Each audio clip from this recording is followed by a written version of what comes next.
All right, man. We got your 2 video clips here synced up to the point of release. We'll let you watch it here a couple times so you have an opportunity to see what you look like.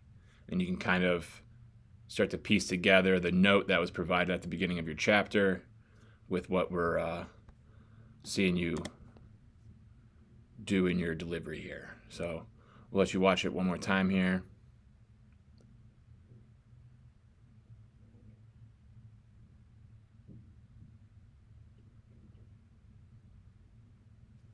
Okay. And that note that we gave you, I got my, oh, give me a quick second. Sorry about that. The note that we gave you is to look to be rotating this back foot forward. So we're going to watch this again and keeping in mind back foot, we want it to rotate us forward. So what we'll do is we'll pause your video at the moment that this nice high leg lift that you got here gets into the ground. Bam. All right, so here we are. That foot is getting itself into that ground. And what we noted was the back leg, we want it rotating us forward. So if we just kind of go back and forth in this kind of range of motion within your delivery or this segment of time, we can see that your back leg is definitely rotating, but it's kind of just like rotating in place. If we can kind of see that, what I looked at is the foot really kind of tells me we're kind of just rotating in place here. And if we instead could be rotating us forward, that's just going to help us get a little bit more energy flowing with our throw. And that's just going to help us create a little bit more power with our body stemming from the bottom and being able to work up. Because you do a lot of things really well in your delivery, but we can see how at the end of this delivery, we just kind of die out, right? This back hip doesn't really have the energy to keep wanting to rotate itself around through a longer finish because the engine was driving us faster, needing more time to apply the brakes to safely slow down that arm. And then in our front view video, we can see that our body is rotating this way and finishing this way, but yet somehow our entire body falls the other way as we're trying to rotate around. And it's my bet that the reason this is all happening is because we're doing just a lot of like kind of folding around or turning in place, spinning in place versus getting ourselves going forward. So we kind of have this aggressive movement that we see right here, here, here, isn't really being applied to the rest of the throw or being able to send that energy up for our upper body to catch it, bam, and then use it.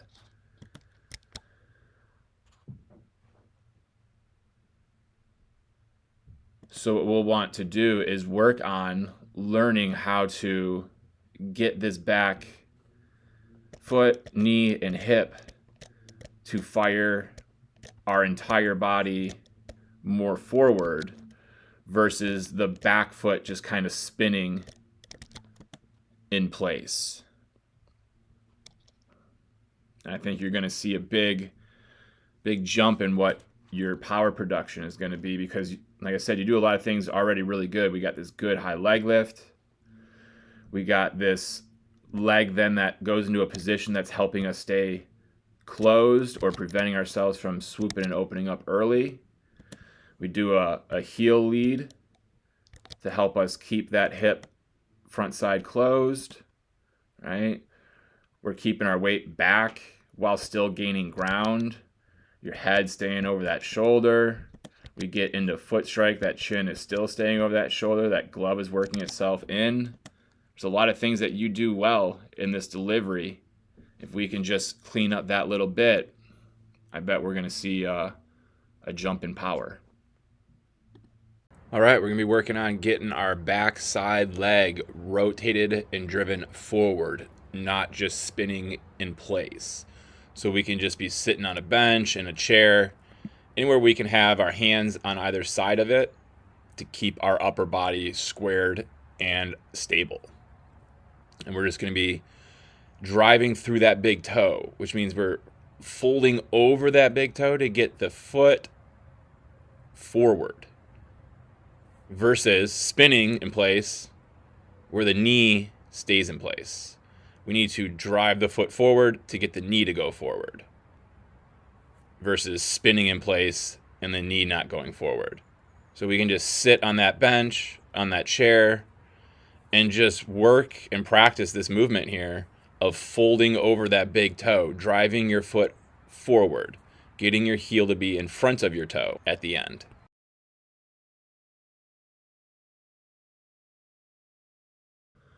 All right, Mr. Hoover, we got your 2 clips here synced up to the moment that ball comes out of your hand here. We'll let you watch it a couple times, have the opportunity to take in that note that was provided at the beginning of your chapter compared to what you are seeing yourself do here.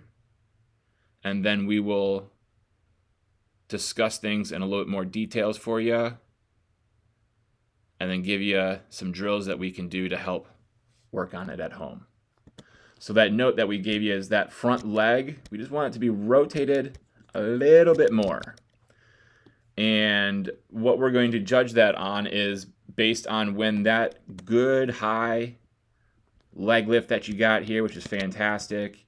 You got this good descent down the mound where you're holding that front side closed. You're doing a real good job with that. We're doing a good job of getting into here so we can drive out of here. That's keeping our weight, again, back so we're not getting out in front too quickly. But then, bam, we can see, and if we kind of really just shift our focus to this front view one, we can see as that front leg is getting into the ground, we don't quite get a whole lot of or enough of that knee and foot kind of popping towards that target for you. Right? If we kind of imagine lasers getting shined out of your kneecap and out of your toes here, right now they're very much going into third base dugout or facing us.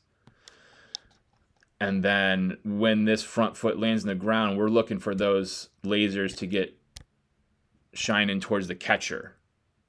It doesn't need to be all the way to the catcher, but we're looking for it to get going in that direction.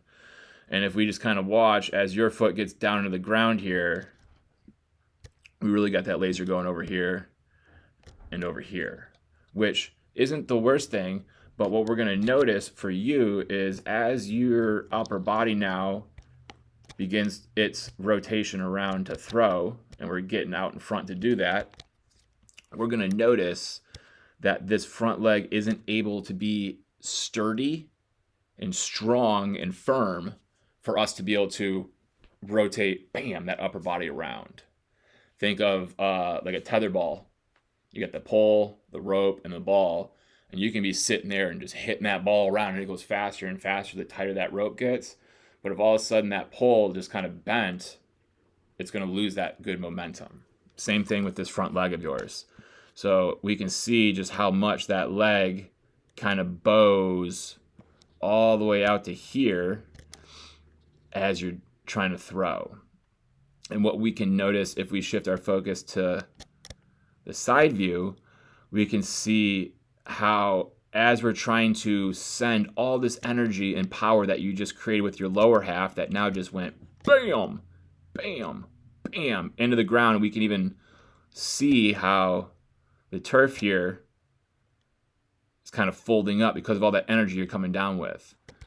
We need now to send that energy back up for this upper body to use with the throw. And the way we do that is by this front leg being nice and firm for us. And we can see how your knee kind of keeps bending, and your body kind of keeps getting into that leg like that. That's kind of a soft impact versus a more firm impact.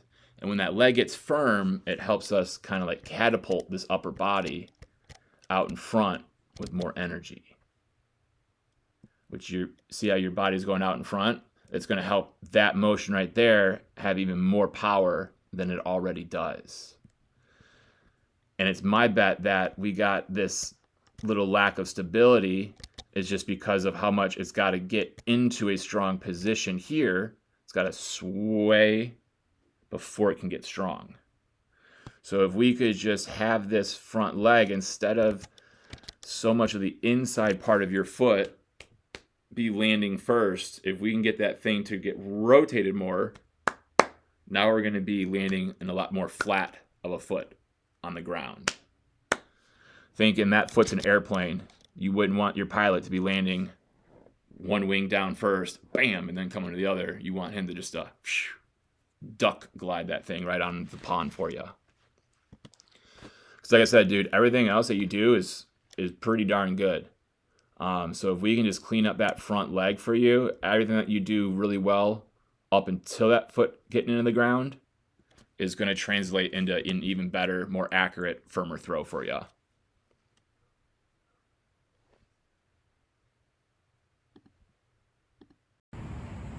This drill is going to help us be able to learn and train getting our front leg to complete its rotation by the time that front foot hits the ground. Meaning that kneecap getting towards that target, getting the foot more towards that target. So that way our back hip can come through.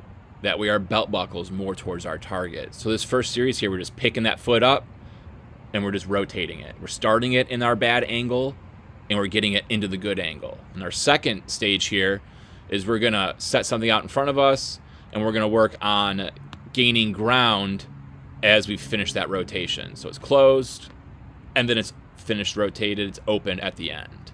We're starting in our bad position that we're currently getting into and we're moving into the position we want to be in. We can see how that helps get all the lower half to rotate.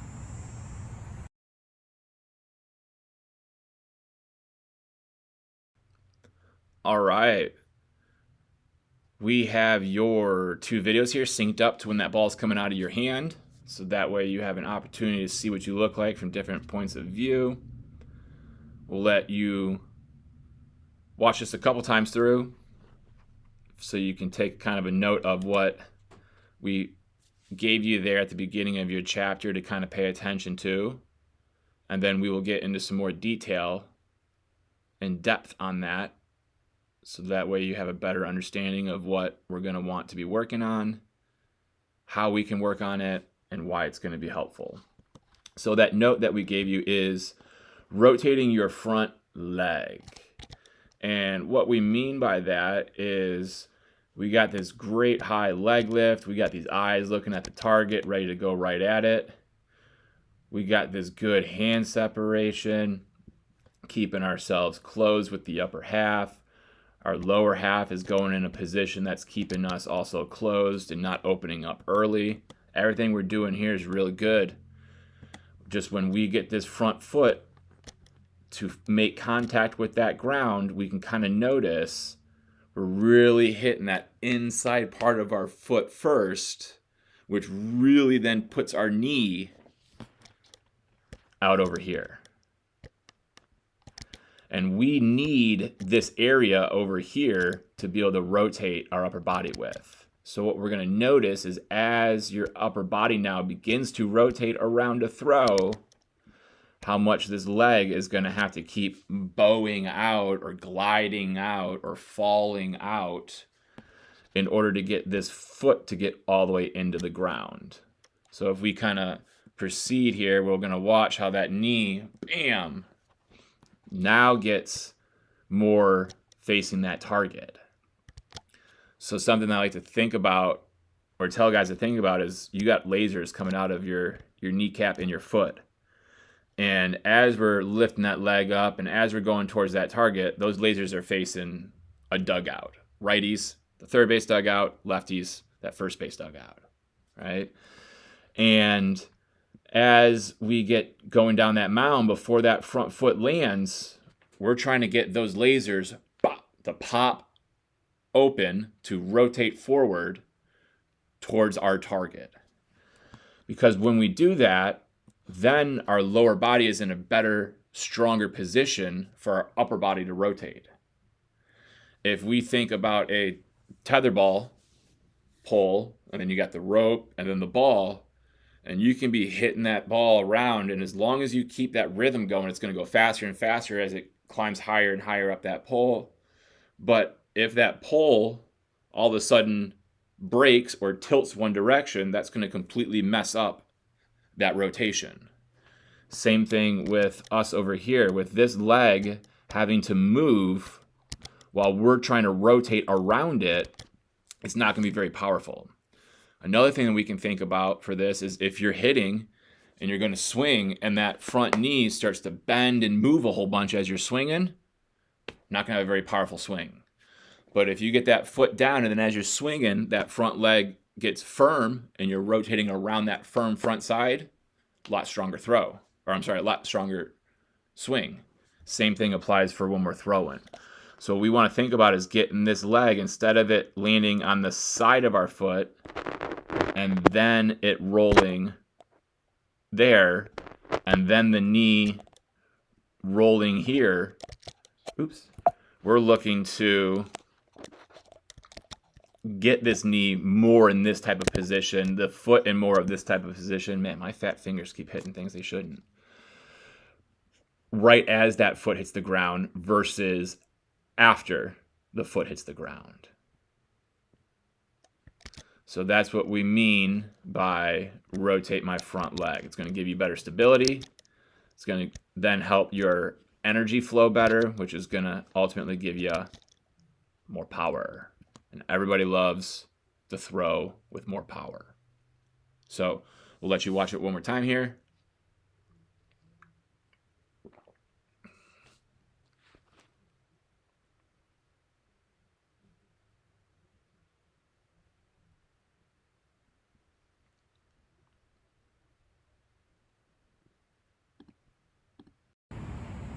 This drill is going to help us be able to learn and train getting our front leg to complete its rotation by the time that front foot hits the ground. Meaning that kneecap getting towards that target, getting the foot more towards that target. So that way our back hip can come through. That way our belt buckle is more towards our target. So this first series here, we're just picking that foot up and we're just rotating it. We're starting it in our bad angle and we're getting it into the good angle. And our second stage here is we're gonna set something out in front of us and we're gonna work on gaining ground as we finish that rotation. So it's closed and then it's finished rotated, it's open at the end. We're starting in our bad position that we're currently getting into and we're moving into the position we want to be in. We can see how that helps get all the lower half to rotate.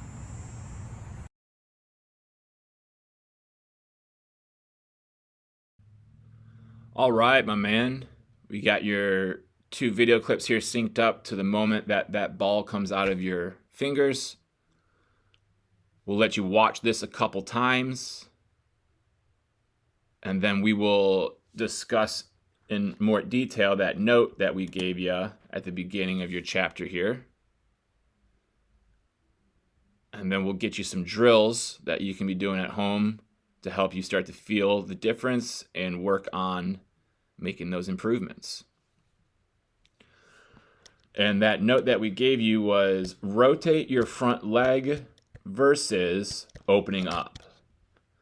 So what we'll do is we'll pause this after we get this nice high leg lift to get back in the ground.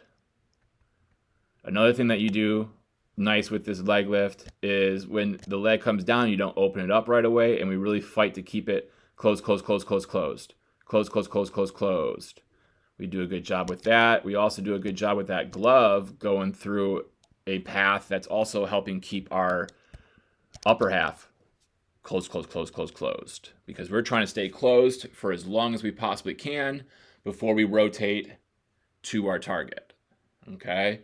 Saying close, close, close, close, close, close, closed, and then rotate to my target. what I want you to notice is that your lower half is doing a good job staying closed, but it kind of, instead of rotating forward, it kind of instead opens up.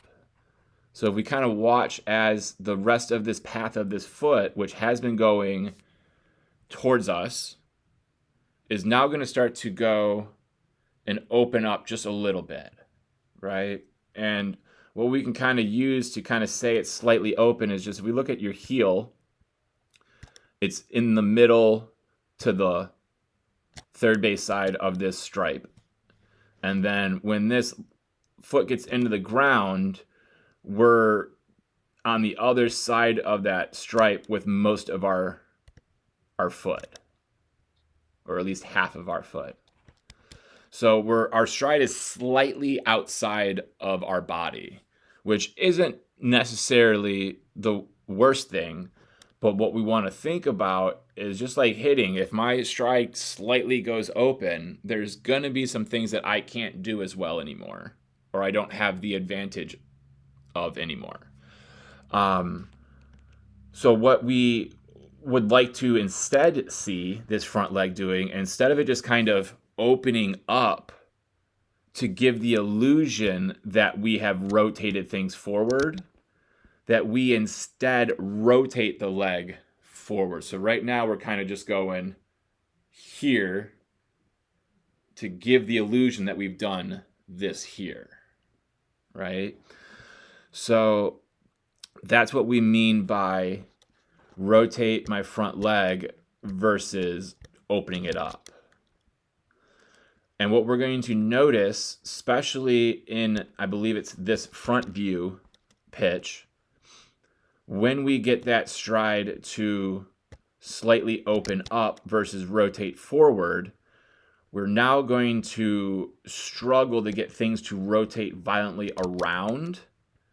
And we can kind of see from this moment on, our body's already kind of tilted in this direction, and it's going to fall in this direction,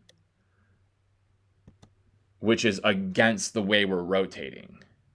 So we would anticipate or expect, if I am violently rotating for you, I'll do it for you, as a righty, I'm going from right to left with my shoulders.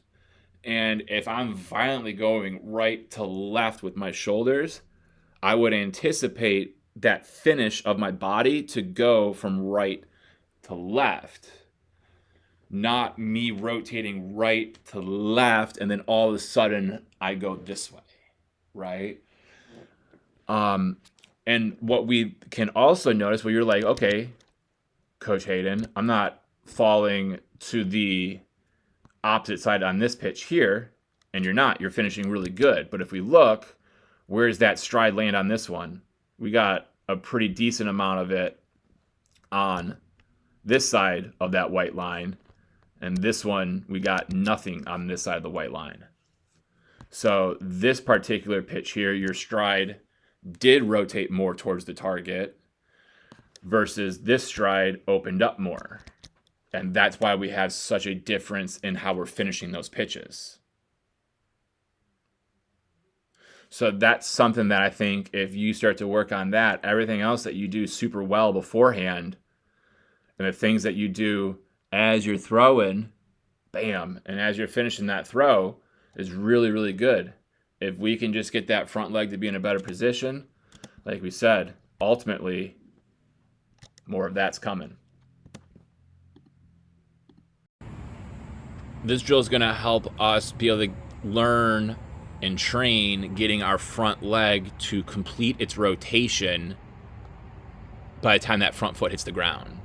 Meaning that kneecap getting towards that target, getting the foot more towards that target. So that way our back hip can come through. That way our belt buckle is more towards our target. So this first series here, we're just picking that foot up and we're just rotating it. We're starting it in our bad angle and we're getting it into the good angle. And our second stage here is we're gonna set something out in front of us and we're gonna work on gaining ground as we finish that rotation. So it's closed and then it's finished rotated, it's open at the end. We're starting in our bad position that we're currently getting into, and we're moving into the position we want to be in. We can see how that helps get all the lower half to rotate.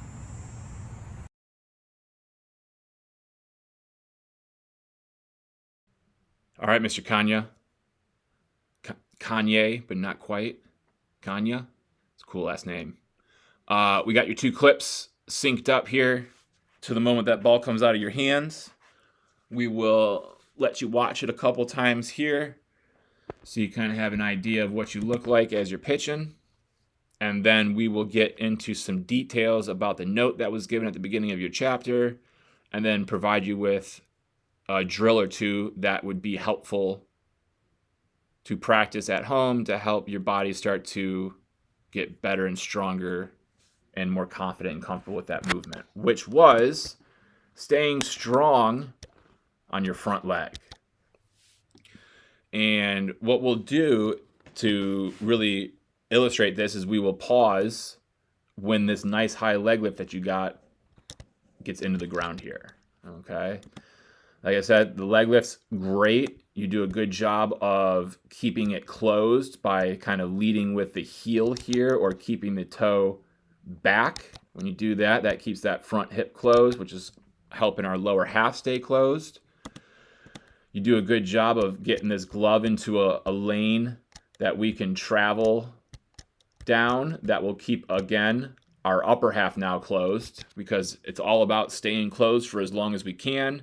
And then right before that front foot hits the ground, bam, let that lower half go. And then after that front foot hits the ground, bam, that upper half comes. And what we'll see is, bam, there goes that lower half of yours, just like we said, right before that foot gets in the ground. Everything's rotating towards the target, just like we like to see.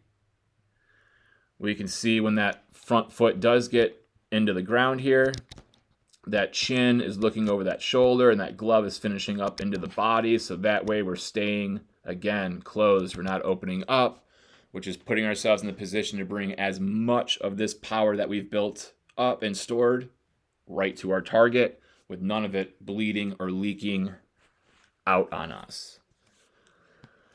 So up until this point, hell yeah, dude. Again, we're going to be focused on staying strong on this front leg. So from this point in time that this front foot has gotten into the ground, we're thinking about being strong through here. So I'm just going to kind of circle it just so we can kind of see some stuff now as we continue. And I'll go even slower than slow-mo here. Boom. We got that front leg doing what? Locking out, which is helping us catapult or send that upper half out in front of us as much as possible. Something I like to do is do a little line on the bend.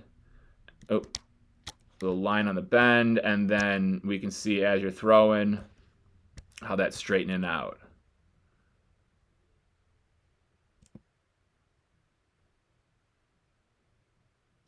Okay. But what we're going to see is after this happens, we are now going to have a tremendous amount of force, not just coming down, but also going around, down, and also around. And we want to think about being strong on this front leg the rest of the way. And what we're going to see is kind of right about now that knee kind of buckles. And we can see how that keeps our head out in front here for longer. And then it's harder for us to get to that balance position. So something that we can be thinking about is if we stay strong on that front leg and we don't let it bend once it's gotten straight, that's going to allow our chest, which you do a good job of getting out in front with, that's going to allow us to then stack it back up, right? Just like you're trying to do, you're trying to get back to being tall, but because that front knee has bent, it's kind of sending your body towards the target versus kind of staying right where it's at, boom, and just getting stacked right back up nice and tall. So that's what I mean when I say stay strong on that front side. It's just going to give you more stability in your finish. Stability in your finish is going to allow you to everyone says field your position and la la la. In my opinion, the biggest thing is being able to protect yourself after you've released that ball, right? And if you're kind of falling forward after you make that pitch, you're just that much closer to that batter when that line drive comes screaming back at you, right? But if we can be a little bit more boom, and then we're here after that, at least we can like start protecting ourselves in our vital areas a little bit higher of a chance to protect ourselves, right? That ball's coming screaming back anyways. It's tough as it is. But if we end up 5 feet closer towards home plate after each pitch, we're just running the chance of us not being able to protect ourselves. So everything that we see in your delivery is really good, man. So we'll let you watch that one more time. And then just kind of think about once this front leg gets in the ground, it gets firm, keep it firm so we can keep rotating around versus kind of falling forward. But all in all, man, it's looking real good. All right, next we're going to work on being balanced on that front leg, having good stability as our body gets out in front of the leg. Just like it would be when we get to release in our follow through and our finish, we are in front of this leg. So we want to work on the strength, the balance, the stability of getting out here and being able to be balanced. Okay, so we're going to have 3 different objects here of varying heights. The shortest one closest to me, and the higher one furthest from me. Everyone's going to have a little different height based on your flexibility. All I'm going to be doing is going to be on that stride leg. Bam. Working good knee posture. No bending of this leg. Having a good arched lower back as we do this so our back can stay stiff and not be loose and go down hunched. And now we're just going to go down, touch, and come back up. Now you're going to the next one. Down, touch, come back up. And then the third one. Touch, and come back up. We're going to be in a split squat or a front foot strike position. More of a split squat, but we can think it's at front foot strike. And then we're just going to title tank held up underneath our arms here. And we're just going to work on trunk rotation while keeping lower half nice and stable.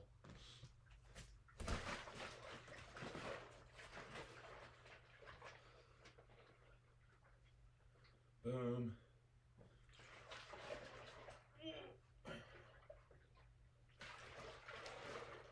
Okay.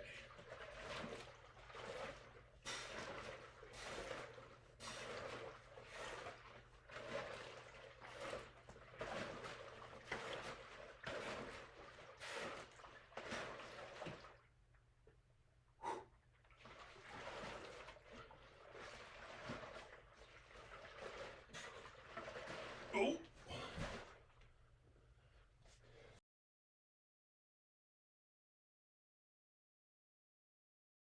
All right, big fella.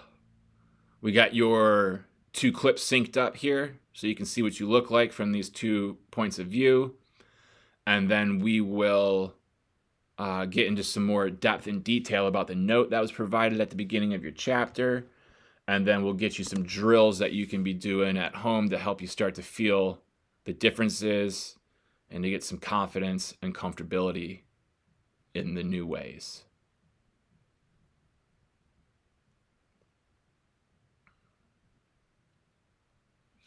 So that note that we had that we'll start at with is just our hand separation timing. So when our hands come apart and the timing that they do that with relation to the rest of our delivery. So what we're going to kind of note is right now those hands are starting to separate and they get almost fully extended before our body starts to go forward or our leg starts to come down, right? They're almost fully extended right here, and that's at the same time that we're starting to go. Most guys are going to find the rhythm and the synchronization of their body parts of being hands separate when that leg starts to come down. So it's almost like the leg lift leg and that glove arm are almost going in unison. That's going to help kind of put your body in a rhythm, in a flow that's going to get everything with the upper body in a position that it needs to be when it needs to be there. So when we say our hand separation timing, we mean when your hands start to separate in relation to when this leg lift leg is coming down or the body starts to go forward.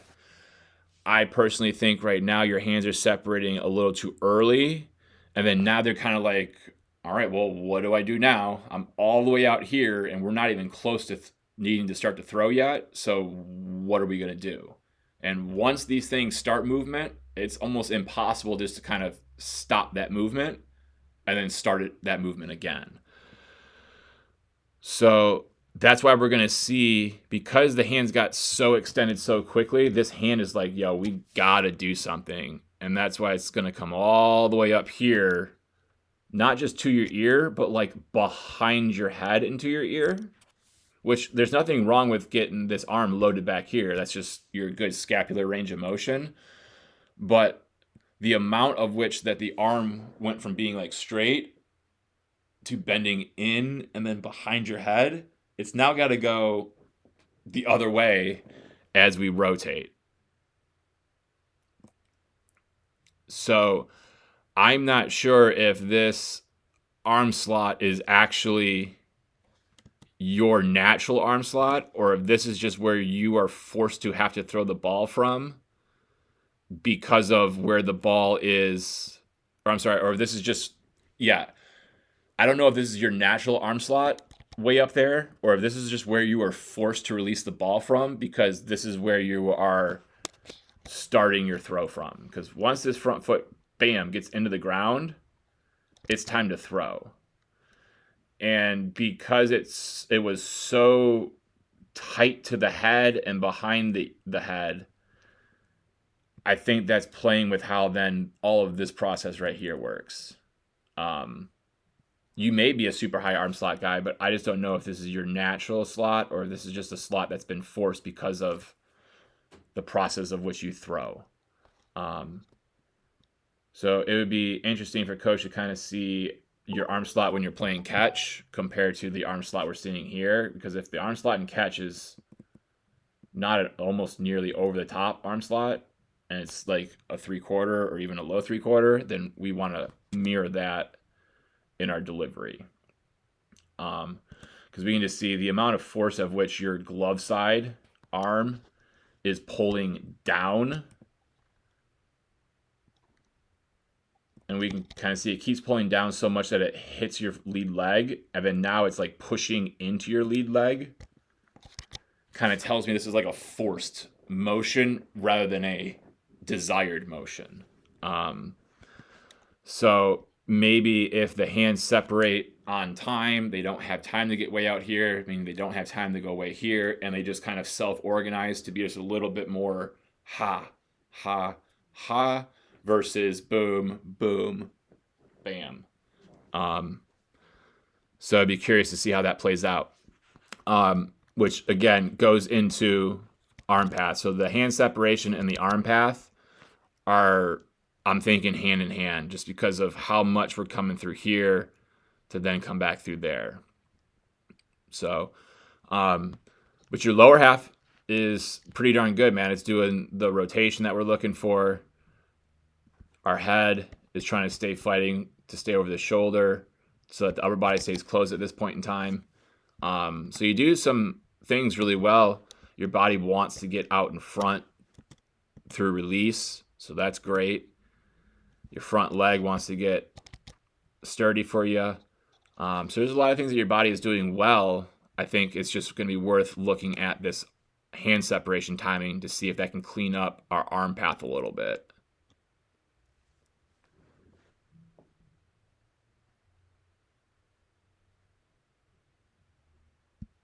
we can use this drill here for a multitude of things. One, we can use this for helping us get some extension in our glove. If our hand separation, our glove path is super short and condensed, we can use this drill to help us lengthen that out. We can also use this drill to help us with our arm path. If we got a long, loopy arm, we can use this to help load that arm up and keep our arm compact. We can get a couple different benefits out of this drill here. The first is learning how to sit into our back hip, how to keep that weight back as our body progresses out towards the target. We can also use this drill to help us continue to feel that hand separation and that good smoothness in where the glove's going. We can work on the arm path while we're doing this drill. And we can also be working on keeping that front leg closed until the drill stops. And once the drill stops, that front foot should be in a neutral or closed position, working on not opening up.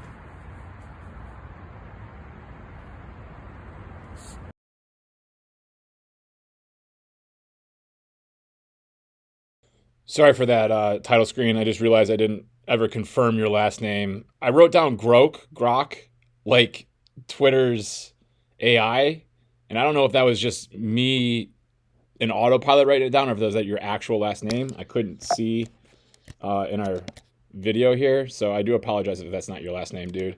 Now let's get into the videos. Delivery is sweet, man. You do a lot of really good things really well. We got a good high leg lift. We're able to sit into our backside to keep our weight back. We do a good job creating a lane that our glove can travel in that'll help keep our upper body closed and not wanting to open up early.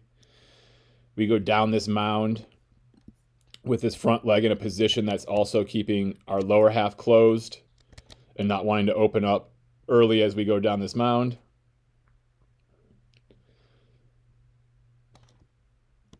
The one thing I have noted for you that can help us a little bit is getting your arm loaded on time. You have what we would call a very compact or short arm path. Nothing wrong with that at all. We just want to make sure it's not so short that it gets to its loaded end destination too early and wants to start to throw before the rest of our body is ready to. And what I mean by that is if we kind of watch your arm right here until this front foot gets in the ground here. So just specifically kind of watching our side view video here. As this front foot is getting itself into the ground, we want this arm to get loaded into a position that you are very close to. Okay? What I like to tell guys is they can kind of think of their angle in their elbow here and the angle in their armpit here. When this front foot gets into the ground, kind of like a good frame would be like a 90-degree angle and a 90-degree angle. So like a 90-90 position with that throwing arm. If we can get close to those angles by the time this front foot hits the ground, we're putting ourselves in a strong and healthy position to be able to rotate and throw from. So we can see as that foot is getting into the ground, your hand is still on its way flipping up to get into that 90-degree angle with things. And what I want you to kind of notice, and again, it's going to be easier from this side to kind of see as the hand is making it, and I'll kind of face this way, as the hand is making its way up to its loaded position, we're going to notice that the elbow is starting to come forward as if it's throwing the ball. So instead of the arm loading up and back, your arm is loading up as it's starting to come through. So we kind of just watch this elbow area, and we're going to see as the hand continues to go up that instead of the elbow staying in place, we're going to notice that the elbow is starting to come forward. So we're going to see how that elbow is coming towards us. And we're just starting to come through, excuse me, a little early with that. So if we can think this short, compact arm that you have here, we get it loaded back into our scap muscles, which are like our shoulder blades. If we pinch those together, those are our scapular muscles. We're doing a good job getting that engaged here. But something that to notice is we lose that engagement this way in order for the hand to get loaded up vertically. So you can kind of see how that elbow is disappearing out towards third base. So something we can think about is keeping that load here for as long as you possibly can. This is a strong position. Another thing we can think about is like if you shoot archery at all, like bow and arrows, we're pulling this thing back, and instead of just pulling it back and bam, letting it go right away, pull it back and hold it for as long as we possibly can, bam, and then we'll fire from there. Because literally everything else in your delivery, man, is real nice. Especially for your age, it's pretty impressive what you're able to do and the repeatability of it as well. So really the only thing I have for you is that compact arm. We can stay compact with it. Let's just keep it locked and loaded for as long as we can. Thinking about if you're going to punch someone with a straight arm jab, we wouldn't just want to load that here. I'd want to load that way back here. And I'm going to keep it back here until I actually fire that punch.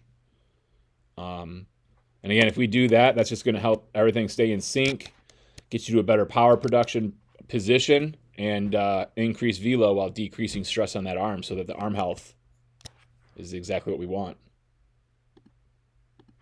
We can use this drill here for a multitude of things. One, we can use this for helping us get some extension in our glove. If our hand separation, our glove path is super short and condensed, we can use this drill to help us lengthen that out. We can also use this drill to help us with our arm path. If we got a long, loopy arm, we can use this to help load that arm up and keep our arm compact. We can get a couple different benefits out of this drill here. The first is learning how to sit into our back hip, how to keep that weight back as our body progresses out towards the target.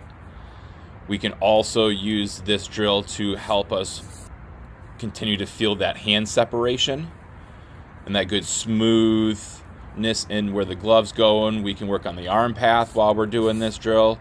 And we can also be working on keeping that front leg closed until the drill stops. And once the drill stops, that front foot should be in a neutral or closed position, working on not opening up.